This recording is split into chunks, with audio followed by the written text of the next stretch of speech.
दिशेच्या टॉयलेटवरती लावू शकता। एक पिवळ्या रंगाचा चौकोन साधा जो पिवळा कागद असतो त्याचा चौकोन करा आणि नैऋत्य दिशेच्या टॉयलेटवरती लावा। पिवळा बल्ब अखंडपणे चालू ठेवा। उत्तरेला पाय करून झोपा। सांगितलेली सॉल्ट रेमेडी पण करा। वास्तू व्हिजिट करून आपण पाहूया त्यावरती काय करता येईल। सर मला अजून एक असं विचारायचं, हे जे आपण बाउल ठेवणार आहोत ते झाकून ठेवायचे की असे ओपनच ठेवायचे? यस, खूप चांगला प्रश्न आहे। हे बाउल झाकून ठेवायचे नाहीयेत, आपल्याला उघडेच ठेवायचे आहेत। कारण ह्या मिठाचा बाह्य वातावरणाशी संपर्क होतो। अशा अनवॉन्टेड फ्रिक्वेन्सीज, अनवॉन्टेड बॅक्टेरिया हवेमध्ये हिंडत असतात। त्यांचं डिस्ट्रॉय करण्याचं अंशतः काम हे खडेमीठ करतं। आणि सॉल्ट अतिशय महत्त्वाचं आहे। खडेमिठाच्या पाण्याने फरशी पुसा, हे ठेवू शकता। खडेमिठाचा सडा टाकू किंवा खडेमीठ असं तुमच्या फरशीवरती टाकायचं आणि झाडून टाकायचं। असे छान छान प्रयोग आहेत, त्यापैकी हे खडेमीठ काम करणारच। नक्की सर, मला अजून एक प्रश्न विचारायचा आहे। घरी एखाद्या पूर्वीसारखे नातेवाईक येत नसतील आणि नातेसंबंध बिघडले असतील, यात काही दिशेचा प्रॉब्लेम असतो का काही? हो, खूप चांगला प्रश्न आज विचारलास तू की सर नातेवाईक आमच्याकडे येतच नाहीत, पूर्वीसारखं नातंच राहिलेलं नाहीये। आम्ही इतके प्रयत्न करतोय पण आमच्या बाबतीत हे नातेवाईक चांगलं बोलतच नाहीयेत। कितीही प्रयत्न करा, नातेवाईक आमच्यापासून लांब चाललेत सर, काय करता येईल? लक्षात घ्या मित्रांनो, सर्वात महत्त्वाची गोष्ट अशी आहे की नातेवाईक संबंध हा जो रिलेशन पार्ट आहे तो पूर्व दिशेमध्ये येतो आणि वायव्य दिशेमध्ये येतो। घराच्या पूर्व दिशेला कोणता अडथळा आला असेल, पूर्व दिशा बंद असेल, पूर्व दिशेमध्ये दोष असेल, वायव्य दिशेमध्ये दोष असेल, तर मित्रांनो नातेवाईक मित्रमंडळी संबंध तुटायला सुरुवात होऊन जातात। कारण महत्त्वाची नातेसंबंध जोडणारी पूर्व दिशा आहे। पूर्वेतून सकाळी सूर्य उगवतो, छान छान अपॉर्च्युनिटीज तो तुमच्यासाठी घेऊन येतो। ती पूर्व दिशा जी आहे ती बंद नको आहे। पूर्व दिशेला तुम्ही पितळेचा सूर्य लावू शकता। वायव्य दिशा आहे, या वायव्य दिशेमध्ये आपण जर काही अडगळ भंगार वाईट गोष्टी ठेवल्या असतील तर नक्की काढा। वायव्य दिशेमध्ये विंड चाइम लावा, 6 पाईपची विंड चाइम लावा। आणि मग नातेवाईक संबंध चांगले ठेवण्यासाठी अजून एक छान उपाय सांगतो। जो कोण तुमचा नातेवाईक घरी येईल ना, त्याला मस्त गिफ्ट द्या। त्याची इच्छा नसताना, तुम्हाला इच्छा नसताना तुम्ही जाताना त्याला गिफ्ट द्या। कधीही बघा, आज कुठलाही नातेवाईक आपल्या पाठीमागे आपली चर्चा करतो, ती गेली ना, मी तिच्याकडे केव्हाही जाऊ दे, ती माझं सगळं काही छान करते आणि मला मोकळ्या हाताने कधी पाठवत नाही, साडी देते, हे देते, ते करते। तुम्ही काय करा, होलसेलमधनं गिफ्टचे गिफ्ट घरी आणून ठेवा। जो कोण नातेवाईक मित्रमंडळी येईल ना, त्याला चहा पान जेवण घातल्याशिवाय आणि गिफ्ट दिल्याशिवाय परत पाठवू नका। आयुष्यभर तुमचं नाव काढणार। मित्रांनो कधी लक्षात ठेवा, मित्राचं तुमचं वाजलेलं आहे, मित्राचं तुमचं काही वाद झालेला आहे, एक चहा पाजा, एक मस्त त्याला पार्टी द्या। बघा मित्र तुमच्या बाजूने येणार। काय असतं, प्रत्येकाला तुमच्याकडून काहीतरी मिळावं अशी अपेक्षा असते आणि नातेवाईक तुमच्यापासून दूर का जातात? एकतर तुमच्याकडून त्यांना काही मिळत नाही, तुम्ही त्यांना द्यायला चालू करा, ते सुद्धा देतील। नाहीतर असं होतं, तो वाढदिवसाला कुठे विश करतोय मला, मी पण नाही करणार। असं करत करत नातेवाईक संबंध दुरावतात। तर चला आपला स्वतःचा हॅपीनेस वाढवू, आपण स्वतःहून प्रत्येकाला बर्थडे विश करू आणि त्याला गिफ्ट देऊयात। तो गिफ्ट आपल्याला नक्की देणार। कारण कसं आहे मित्रांनो, कधीही लक्षात ठेवा, आपण मागितल्याशिवाय आपल्याला मिळत नाही आणि दिल्याने वाढत जातं, दिल्याने कधी कमी होत नाही। त्यामुळे ही गोष्ट लक्षात ठेवा। नक्कीच। कार्यक्रमात एक फोन आले, ब्रेकची पण वेळ झाली, आपण प्रश्न घेऊन ब्रेक घेऊया। धनश्री बोलतात बारामतीवरून। धनश्री आपला प्रश्न विचारा। हा, प्रश्न असा आहे मॅडम माझा की माझा पश्चिम नैऋत्येला दरवाजाचा एंट्रन्स आहे। हा, तर तो एंट्रन्स जो आहे तो सगळेजण सांगतात की खूप खराब एंट्रन्स आहे, त्यामुळे घरात आजारपण वगैरे, पैसा टिकत नाहीये। बरोबर। आणि हा, असे सगळे खूप प्रॉब्लेम्स आहेत घरामध्ये। घरामध्ये प्रॉब्लेम्स आहेत का या पद्धतीचे? हा, असेच की आजारपणाचे प्रॉब्लेम आहेत। मला स्वतःला आजारपण सारखं असतं कंटिन्यू। सांधेदुखी, कंबरदुखी, पोटदुखी असे सगळे आजार असतील? हा, असेच आहेत म्हणजे। हो, डायबिटीस किंवा असे काही विविध आजार सुरू झालेत का? असं काही नाहीये। नाही नाही, तसं काही नाही। नैऋत्येला टॉयलेट असेल तर कधी लक्षात ठेवा, आत्ताच आपल्याला ह्या गोष्टीमध्ये बदल करता येतो। कारण आजपर्यंतचा माझा 15 वर्षाचा एक्सपिरियन्स आहे, नैऋत्य दिशेला टॉयलेट असेल तर बीपी, डायबिटीस, कॅन्सर, विविध प्रकारचे आजार नक्की होतातच। आणि होतात म्हणण्यापेक्षा की आजपर्यंत पाहिलेले म्हणून मी तुम्हाला सांगतोय। काही ठिकाणी झालेत, काही ठिकाणी नाही। आपण होण्याची वाट बघायची नाही, याला यंत्राद्वारे ट्रीटमेंट करता येते, वास्तू व्हिजिट करून बदलता येतं। जर टॉयलेट बदलणं शक्य असेल तर तुम्ही पश्चिम वायव्येला किंवा मध्य दक्षिणेला घ्या, नैऋत्येतलं काढा। कारण नैऋत्य दिशा मालकाच्या झोपण्याची जागा असते, तिजोरीची जागा असते। आता नैऋत्य दिशा ही सर्वात महत्त्वाची का समजली गेली आहे? कारण मूलाधार चक्र आपलं मूलाधार चक्र कुठे आहे, आपण बसतो त्या ठिकाणी. आणि मूलाधार चक्र म्हणजे मेन बेस. हा बेसच जर गडबडला तर मित्रांनो तिथलं पृथ्वी तत्व हे त्या टॉयलेटमधल्या येणाऱ्या दूषित पाण्यामुळे थेंब थेंब करून तिथे स्लो पॉयझनिंग सुरू होतं. आणि त्या ठिकाणी अनबॅलन्स एनर्जी सुरू झाली तर गडबड सुरू होऊन जाते. त्यामुळे वास्तू व्हिजिट करून द्या. नैऋत्य दिशेच्या टॉयलेटला जास्तीत जास्त पिवळा रंग माळा, त्या ठिकाणी पिवळी फुलं ठेवा, येलो कलरचा पॅच तिथे वाढवा आणि जास्त वाट बघू नका. व्हिजिट करून आपण त्यावरती उपाययोजना नक्की काढूयात. नक्की सर, अजून खूप प्रश्न विचारायचे आहेत पण वेळ झाली छोट्याशा ब्रेकची. महाराष्ट्र कॉलिंगमध्ये घेते एक छोटासा ब्रेक.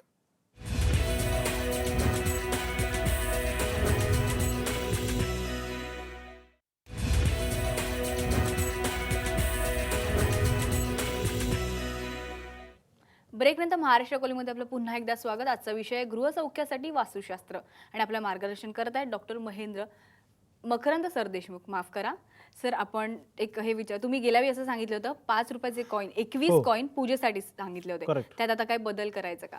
हो, माझं संशोधन नेहमी चालू असतं वास्तुशास्त्रातले वेगवेगळे प्रयोग की लोकांना सोपे सोपे उपाय काय देता येतील. जवळपास मी 2 वर्षापूर्वी हा एक मस्त उपाय काढला. त्यातनं खूप सगळ्या लोकांना छान रिझल्ट मिळाले. 5 रुपयाचे 21 कॉईन हे आपल्याला तांब्याच्या डिशमध्ये ठेवायचे आहेत पूजेमध्ये. आणि हे 5 रुपयाचे 21 कॉईन तांब्याच्या डिशमध्ये ठेवायचे. त्याची पूजा करायची आहे. रोज देवघरात उजव्या बाजूला दक्षिणेला ठेवायचे, देवघराच्या दक्षिणेला ठेवायचे.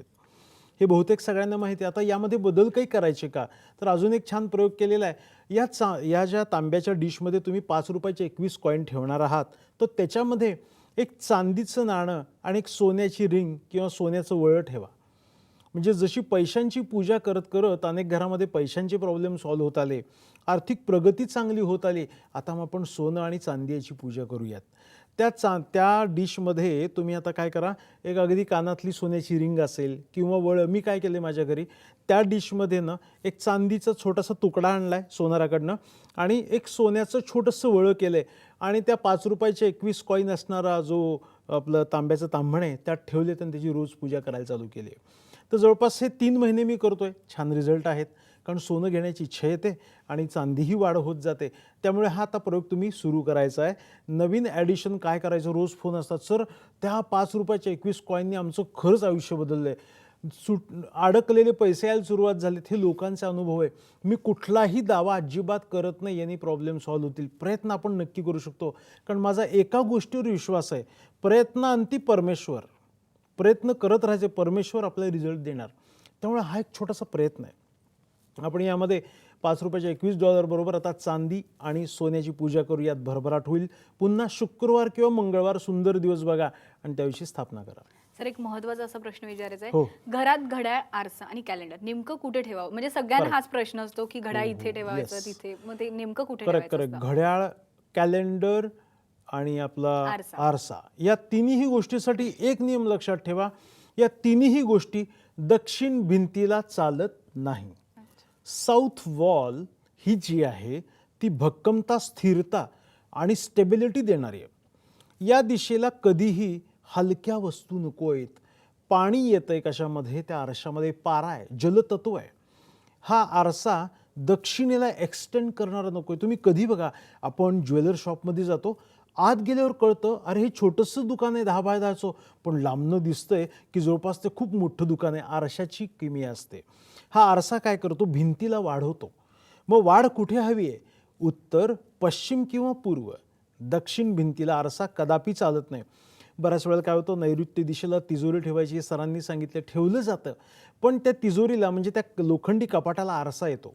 मित्रांनो, हा दक्षिण, आग्नेय किंवा नैऋत्येला आरसा आला असेल तर पहिला झाका, त्याला पडदा लावा. नसेल तर तुम्ही सरळ आपलं वर्तमानपत्र चिटकून टाका. तुम्हाला 15 दिवसा घरामध्ये शांतता दिसायला सुरुवात होऊन जाईल. दक्षिण भिंतीला कदापि आरसा नको आहे, पाणी नको आहे, आरशाचा कुठलाही प्रकार नको आहे. याचबरोबर मित्रांनो, घड्याळ म्हणजे हे घड्याळ काय करतं, आपल्याला रोज शुभ वेळ देतं. शुभ वेळ तुम्हाला पाहिजे असेल तर शुभ दिशांना तुम्ही घड्याळ लावायचं आहे. कॅलेंडर देखील शुभ दिवस देतं आपल्याला. मग याला देखील शुभ दिशांना लावायचं. मग शुभ दिशा आपल्यासाठी कोणती, उत्तर, पूर्व आणि पश्चिम. त्यात उत्तर आणि पूर्वेला जर घड्याळ असेल तर मित्रांनो पूर्व दिशेतून तुम्हाला लोकांचं कम्युनिकेशन छान होणार आहे. उत्तर दिशेला घड्याळ असेल तर टिक टिक टिक करणारं घड्याळ उत्तर दिशा ॲक्टिवेट करण्याचं काम करतं. त्यामुळे टोल देणारं पेंडुलम असणारं पूर्वीची घड्याळ होती ना, आपण बघायचो राजे महाराजांची किंवा आपल्या आजी आजोबांकडे की टोल देणारी घड्याळ होती. ते उत्तर भिंतीवरती लावा, ॲक्टिव्हिटी वाढते. नॉन ॲक्टिव्ह झोन दक्षिण आणि पश्चिमे घड्याळ कॅलेंडर आरसा नको. सर मला अजून एक प्रश्न असा आहे की बरेचदा मी असं ऐकलंय की दरवाजा समोर आरसा नसावा, हे खरं आहे का? येस, करेक्टली हा प्रश्न विचारलास तू. दरवाजा समोर कधी आरसा नको. आरसा काय करतो? परावर्तित करतो, प्रतिबिंब टाकतो. यामध्ये मुख्य दरवाजासमोर जर आरसा असेल तर तुमच्या घरात येणारी, आपण म्हणतो संध्याकाळी लक्ष्मी घरी येते, परतून जाऊ शकते. त्यानंतरनं जर एखादा माणूस आला घरामध्ये आणि तो बघतोय तर स्वतःचंच प्रतिबिंब आहे, तो घाबरू शकतो. तसं मित्रांनो येणारी पॉझिटिव्ह पॉवर ही अट्रॅक्ट घरात होण्यासाठी मुख्य दरवाजाच्या समोर तुम्ही मस्त बालाजीचं एक पोस्टर लावू शकता, बालाजीचा फोटो लावू शकता. परंतु शू रॅक, यानंतरनं आता तुम्ही सांगितलं आरसा, अशा कुठल्याही गोष्टी नको. कारण हा आरसा वास्तुदोषासाठी वापरला जातो. जिथे काही टी जॉईंटवरती घर आहे, फेंगशुईमध्ये खूप महत्त्वाचा प्रकार आहे. हा मिरर दरवाजावर चालतो पण दरवाजासमोर नको आहे. तर हा गोष्ट नक्की टाळा. ह्या छोट्या छोट्या गोष्टीतनं आपण गृहसौख्य मित्रांनो नक्की मिळवू शकतो. सर मला अजून एक, तुमचा आज प्रोग्राम आहे आणि खूप लोक तुमच्या एक्साइटेड असतात तुमच्या प्रोग्रामसाठी. नेमकं पुढचे प्रोग्राम कधी असणार आहे? हो नक्कीच मित्रांनो, कार्यक्रमाला या महिन्यात लेट झाला कारण मी बँकॉक थायलंडच्या विदेश टूरसाठी असल्यामुळे माझा कार्यक्रम जो 9 तारखेचा होता तो 17 तारखेला झालेला आहे. आता पुढचा कार्यक्रम आपल्याला 13 जूनला आहे आणि 11 जुलैला आहे. वास्तू तथास्तू पुढचा कार्यक्रम कॅलेंडरवर मार्किंग करून ठेवा. तारीख आहे 13 जून आणि 11 जुलै. यामध्ये मित्रांनो खूप लोक म्हणतात सर तुमचा कार्यक्रम महिन्यातनं 2-3दा पाहिजे. मित्रांनो काय होतं की तुमच्या सेवेसाठी मला प्रत्येकाच्या उमऱ्यापर्यंत स्वतःला जावं लागतं. त्यामुळे मी कार्यक्रम एकच करतो. मला प्रत्येकाच्या घरी जावं लागतं, प्रत्येकाला वेळ द्यावा लागतो. कारण तुमचे प्रॉब्लेम सॉल्व माझ्या या छोट्याशा ज्ञानामुळे झाले तर परमेश्वर माझं नक्कीच भलं करत आलेलं आहे आणि करत राहणार आहे. कारण लोकांचे जे फोन येतात, सर ही गोष्ट छान झाली, ही गोष्ट छान झाली, काय होतं मूडभर मास चढतं. कारण मार्गदर्शक जर योग्य असेल तर मित्रांनो माणूस हा पुढे नक्की जाणार. त्यामुळे छोटासा प्रयत्न करतोय की योग्य यथायोग्य मार्गदर्शन तुम्हाला देत राहावं. बाकी स्वामी तर आपल्या पाठीशी आहेत. त्यामुळे मला एक वाक्य माहिती आहे, अशक्य ही शक्य करतील स्वामी. त्यामुळं अशक्य काही नाही आहे, सगळं शक्य होणार आहे, फक्त प्रयत्न करत राहा. नक्की सर. आता सर्वात एक महत्त्वाचा प्रश्न म्हणजे प्रेक्षकाला असतीलच, मुलं अभ्यास करत नाहीत आणि मुलं खूप त्रास देतात, नेमकं काय उपाय करायचा त्यावर? येस, हो. अति मुलांचा अतिशय महत्त्वाचा प्रश्न.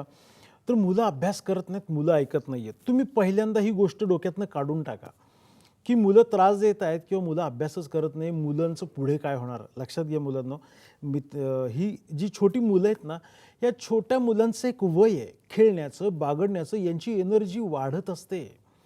वय वर्ष 20-25 नंतरनं साधारणतः आपण बघतो की 30 नंतरनं एनर्जी कमी व्हायला सुरुवात होते. ही वाढणारी एनर्जी कुठेतरी ते आपण डिस्ट्रॉय करण्याचा प्रयत्न करत असतात. त्यामुळे मुलांना खेळू देत, बागडू देत. त्यांच्या बाललीला, ह्या कृष्णलीला पुन्हा बघायला मिळणार नाहीत. आज तुमची मुलं काही करतायत तर व्हिडिओ रेकॉर्डिंग करून ठेवा. मोठी झाल्यानंतर पुन्हा हे पाहायला मिळणार नाही. आता उपाय बघूयात मुलांच्या बाबतीमध्ये. मुलं अभ्यास करत नाहीत, मुलं ऐकत नाही आहे. तर एक महत्त्वाची शक्ती घरामध्ये आहे, त्याचा वापर तुम्हाला मुलांच्या उत्तम गोष्टीसाठी करायचा आहे. ती शक्ती म्हणजे आईची शक्ती आहे, माता. या आईच्या शक्तीचा वापर आईंनी आता मुलासाठी करायचा आहे. हा एक छोटासा प्रयत्न मी केलेला आहे. नक्कीच बघा काय करायचं आहे. असा एक तांब्याचा छोटासा पेला घ्यायचा आहे. हा ग्लास घ्यायचा, तांब्याच्या ग्लासमध्ये पाणी भरून ठेवा. या तांब्याच्या ग्लासमध्ये पाणी भरून ठेवा आणि जी मातृशक्ती आहे, आईची शक्ती, आईने असा हात ठेवायचा. माझ्या मुलाचं आरोग्य उत्तम होत आहे, माझ्या मुलाचं माइंड बॅलन्सिंग छान होत आहे, त्याची IQ वाढतोय, त्याचा बुद्ध्यांक वाढतोय, माझा मुलगा, माझी मुलगी 90% पास होते आहेत, माझ्या मुलामुलींचं सगळं काही छान होतंय. असं याला हिलिंग करा. याला म्हणतात प्राणशक्ती देणं. ही प्राणशक्ती कशी काम करते बघा. आपण लहानपणी गुडघ्यावर पडल्यानंतर ना, गुडघ्यावरती आपण हात ठेवायचो. डोक्यावर पडलो तर टेंगूळ आल्यानंतर आपण हात दाबायचो तिथे. मग काय व्हायचं की त्या ठिकाणचा आपोआपच त्या वेदना कमी व्हायची. ही हाताची प्राणशक्ती अतिशय महत्त्वाची काम करू शकते. हे कसं काम करतं याचं नेटवरती तुम्हाला नॉलेज आहे. या दोन्ही हातांमध्ये मॅग्नेटिक फील्ड आहे, प्राणशक्ती आहे. फामा, मदर अँड फादर एनर्जी आहे. आपल्याला हा हात असा ठेवून त्याच्यावरती उजवा हात ठेवून तुम्ही चार्ज करा की मुलाच्या बाबतीत सध्या काय प्रॉब्लेम चालू आहे. मुलाच्या बाबतीमध्ये हे पाणी त्याला रोज प्यायला द्यायचं आहे. आईने ही गोष्ट करायची आहे. बघा, प्रयत्न करा. तुम्हाला 15-20 दिवसामध्ये हळूहळू या बाबतीत नक्कीच दिसेल. फक्त मनोभावे, सिंपल टेक्निक आहे. पाणी भरायचं आणि ह्याला सिद्ध करायचं आहे. आईनी एक गोष्ट 10 वेळेला म्हणायचं की मुलगा रोज अभ्यासाला बसत आहे आणि त्याची स्मरणशक्ती तल्लख होत आहे, त्याला 90% मार्क पडत आहेत. मुलाचे जे काही प्रॉब्लेम्स असेल मुलींचे तुम्ही नक्की करू शकता. हे अतिशय इम्पॉर्टंट आहे. फक्त तांब्याचा ग्लास घ्या, काचेच्या ग्लासात, प्लास्टिकच्या ग्लासात नका करू. आता अजून एक दुसरा उपयोग याचा तुम्हाला सांगतो की अभिमंत्रित केलेलं पाणी पूजेच्या वेळेला बघा गुरुजी काय करतात, आपल्याला सगळीकडे गोमूत्र आणि शुद्ध जल सिंचन करायला सांगतात. पूजेच्या वेळेला हे प्रोसेस झालेलं जे पाणी आहे ते याच पद्धतीने प्राणशक्ती देऊन केलेलं असतं. आता आपल्या घरामध्ये मगाशी आपण सॉल्ट रेमेडी शिकलो. आता वॉटर थेरपी घरासाठी कशी वापरायची हे मी तुम्हाला सांगतो. अशाच पेल्यामध्ये पाणी घ्या. सकाळी उठल्यानंतर तुमची अंघोळ पूजा झाली, तुम्ही छान पॉझिटिव्ह झाल्यात, हात असाच ठेवा, उजवा हात वरती ठेवा. आणि घरात सध्या काय प्रॉब्लेम चालू आहेत की घरामध्ये आजारपण आहे. माझ्या घरातले आजारपण दूर होत आहे, माझ्या घरातले आजारपण दूर होत आहे, मला फायनान्शियली छान होत आहे, मुलांना नोकरी मिळत आहे, मुलाचं लग्न होत आहे, घरातला कलह दूर होत आहे. असे तुमचे जे काही प्रॉब्लेम्स आहेत ते एक प्रॉब्लेम कमीत कमी 11 वेळेला असा म्हणा आणि मग यातलं पाणी तांब्याच्या पळीनी सगळीकडे घरामध्ये सिंचन करा. प्रयत्न आहे, कोणताही दावा नाही प्रॉब्लेम सॉल्व्ह होतील म्हणून, पण प्रयत्न करायला हरकत नाही आहे. नक्कीच याचा वापर मी नेहमी करतो. हे मल्टीपर्पज आहे. हा ग्लास माझ्याकडे विकायला मिळत नाही, कुठेही मिळतो. आत्ता दाखवलेले कोणतेही प्रॉडक्ट माझ्याकडे विकायला नाही आहेत, कुठेही मिळतात, घरगुती आहे सगळं. आपल्याला काय करायचं, याचा वापर आपल्या टेक्निकने यूज करायचा आहे. मग तुम्ही हे आज घरात पाणी सिंचन करण्यासाठी, तुम्ही स्वतः पिण्यासाठी, स्वतःचा कॉन्फिडन्स वाढवायचा आहे, रोज ते पाणी सिद्ध करा. वॉटर थेरपी मंत्र सिद्ध करायचं आहे या पाण्याला. आपण याच्या बाबतीत नेटवरती भरपूर माहिती घेऊ शकता. शुद्ध जल जे आहे त्याला प्राणशक्ती द्यायची, आपली ऊर्जा द्यायची, इच्छाशक्तीने त्याला पॉवर वाढवायची आणि ते पाणी रोज प्यायचं. त्यामुळे मित्रांनो, कधीही लक्षात ठेवा, कधीही तुम्ही वरनं पाणी पिऊ नका, तोंडाला पेला लावून पाणी प्या. त्यामुळे काय होतं, आपोआपच पॉझिटिव्हिटी वाढते. आता या बाबतीत अजून एक गोष्ट अशी आहे की मुलं अन्न खात नाही.